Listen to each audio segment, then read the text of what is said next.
Tai sveiki, esu Modestas Adomėnas iš Vilniaus Ozo gimnazijos 4 klasės. Ir šiandien pakalbėsiu apie sportininko gyvenimo stilių.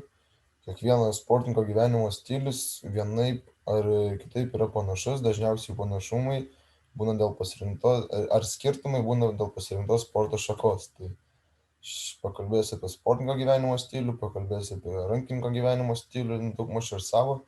Tada gyvenimo patirtis, pasiekimai, kadrai ir keli kadrai iš įsimintinų akimirkų. Tai sportininko gyvenimo stilius, tai sportininkas turi prisižiūrėti, ką valgo, ką geria ir ką vartoja, o visoms pagundams sunku atsispirti, jų neatsisakymas gali brangiai kainuoti. Ypač galima išgirsti per žinias, kad dauguma aukšto lygio sportininkai negali išvengti narkotinių medžiagų, kas tikrai griauna sportininko karjerą. Skirtingose sporto šakose skirtingi reikalavimai ir skirtingos treniruotės. Mano sporto šakoje mityba turi prisižiūrėti, ką valgai pats, tai gal net ir sunkiau atsispirti visokiems saldumynams, greitam maistui. Nes kaip lengvoje, sunkioje atletikoje, kovų menuose sportininkai turi žiūrėti mitybą pastoviai, nes atėjus varžybų dienai gali tekti susidurti su rimtesnio kalibro priešininkais. Nes, daugmaž visą tenais jų treniruočių procesą ir iki varžybų jie maždaug išlaiko vienodą svorį, kad artėjus varžybų dienai nereikėtų tenais bėgioti krosų ir numetinėti svorį. O rankinėje taip nėra, nes maždaug visą laiką pas mus toks pastovus svoris būna, nebent tenais, jeigu išeinam kokių atostogų vasaras, tai tada jau gali tenais paaugti keliais kilogramais tas svoris ir aišku, visą laiką tenais įsivažiuojant nusimeta tie keli kilogramai, bet tai pradžioj būna sunku, nes būna čiurnos keliai nepripratę prie didesnio svorio ir iš karto prie krūvio atėjus, tai būna dažnai raiščių visokios traumos, patempimai.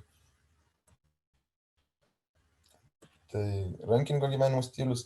Rankinis tai man sportas aikštelė žaidžia 6 žaidėjai ir vienas vartininkas, į varžybas gali būti registruojami 16 žaidėjų, kiekvienas nori žaisti, tai turi dėti daug darbo, kad galėtų išbėgti aikštelę. Nuo to ir priklauso gyvenimo stilius. Rankininkas, norėdamas būti aukšto meistriškumo žaidėjas, turi atsisakyti visų žalingų įpročių, prisižiūrėti savo valgomą maistą ir svarbiausia treniruotis dirbti maksimaliai ir dar geriau papildomai individualiai ir su treneriais ir prašyti pagalbos. Kiekvieno rankininko svajonė yra žaisti čempionų lygoje, gal ir pridėsiu, kad žaisti savo nacionalinę rinktinę ir dalyvauti Europos čempionate, ką lietuviai šiemet sugebėjo padaryti ir po 29 metų pertraukos išėjo į Europos čempionatą.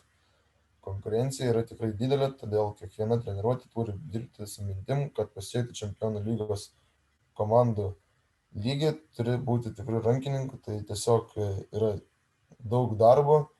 Aišku, gal to nepasieksi, jeigu pradėsi vėlai, tai reikėtų pradėti nuo mažų dienų, nes dažniausiai taip ir būna, kad vis ateina treneriai ir kviečia į pradinį klasės, ateina treneriai ir pakviečia sportuoti. Tai jeigu jau tikrai užsispyrę sieki, jeigu nuo vaikystės treniruojasi sąžiningai, lankai treniruotės, čempionų lygą tikrai galima pasiekti.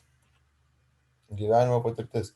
Iš savo gyvenimo patirties galiu pasakyti, kad rankininko gyvenimo stilius yra gana sunkus, nes Lietuvos lygis nėra aukštas, todėl norint pasiekti daugiau reikia ieškoti vietos užsienio komandoje, bet kad išvažiuoti į užsienį reikia gyventi kaip aukšto lygio žaidėjai, o jaunam žaidėjai tai tikrai yra nelengva.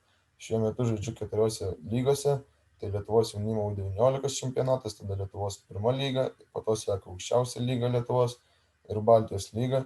Varžybų gana nemažai, treniruočių lygis yra gana aukštas, tai traumų sunku aplenkti ir būna retas atvejis, kai žaidi ir tau nieko neskauda.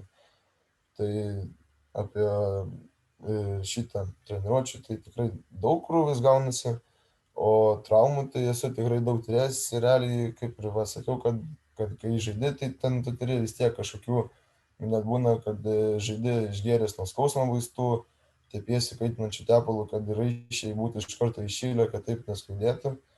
Ir traumų tikrai daug turėjęs, ir plyšimų, ir nutrūkimų, dar ačiū Dievui neturėjęs, jokių operacijų neteko darytis, bet šiuo momentu gali grėsti stuburo operacija, jeigu apsileisiu ir nestiprinsiu nugaros. Ir apie mitybą, tai tikrai, kol esi jaunas, gal net būni su tokia mintim, ai čia nieko tokio, šiandien pavalgysiu, tai nieko blogo neatsitiks. Bet tai aišku, ten ta mityba, ten tokia būna pavalgai, tu nepasikrauni jokių svarbių maisto medžiagų ir treniruotėje neturi tiek pakankamai jėgų, tai būni išsekęs, tada seka blogas miegas, tai nepailsi ir ir tada būna taip, kad tai kainuoja ir iš to nepavalgymo taisyklingai ir nepailsėjus išdygsta traumos, pasiekimai. Esu 19 metų ir tikrai galiu pasakyti, kad turėjau visai neblogus pasiekimus kaip tokio amžiaus sportininkas. Iki šios dienos esu laimėjęs Baltijos lygos sidabrą, 2020 metų super taurę, U18 jaunimo taurės sidabrą medalius, U18 jaunimo čempionatą sidabrą, tada U19 sidabrą, esu atsvajęs U18 pliažo rinktinėje, užėmėme 12 vietą.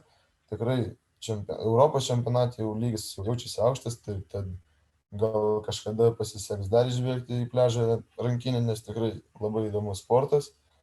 Esu 19 rinktinės sąrašuose, taipogi ruošiamės Europos čempionatui, kuris vyks rugpjūčio viduryje, taip kad jau treneriai jau pabiškai jau kviečia į stovyklas ir ruošiamės čempionatui. Tai tada esu pirmos lygos bronzos čempionas ir aukščiausias lygos medaliai kol kas žaidžiam finale ir iš 5 varžybų serijos esam 1-0 priekyje. Tai tikėkime, kad pasikabinsim šiemet auksą. Ir čia keli kadrai iš mano įsimintinų laimėjimų, pasiekimų. Tai čia matome, kaip Baltijos lygos taurę keliame sidabrą. Aišku, nedaug pritrūko iki aukso, bet vis tiek komanda džiaugiasi, nes Baltijos finale irgi senokai žaidėm. Tai tikrai taurė didelė ir buvo verta dėl jos kovoti ir tikrai daug prakaito pralieta. Čianais U18 taurė laimėta buvo, tikrai su komanda daug buvom, daug patyrę. Ir čianais matome U18 pliažo rinktinę, kai dalyvavom Lenkijoje Europos čempionate. Tai gal trumpai tariant, rankinis tikrai kietas sportas, visą laiką žaidžiamas į kontaktą, tai kad reikia būti iš stiprios valios, nes tikrai po kiekvienų varžybų, po kiekvienos treniruotės grįžti į lovą ir tiesiog nori gulėti ir ilsėtis. Jeigu būna, pavyzdžiui, treniruotės tikrai prieš varžybas būna tokios sunkios, tai kontaktą gauni, be mėlynių tikrai neišeini, būna ir kraujo pralieta, o mytyba tai gal ta mytyba su laiku jau ir sportininkai patys užsirišta, kad nori siekti to ir tiesiog gaunasi automatiškai, kad tu sveikai maitinies, sveikai vartoji gėrimus ir nenaudoji narkotinių medžiagų ir visokių kitų pašalinių dalykų.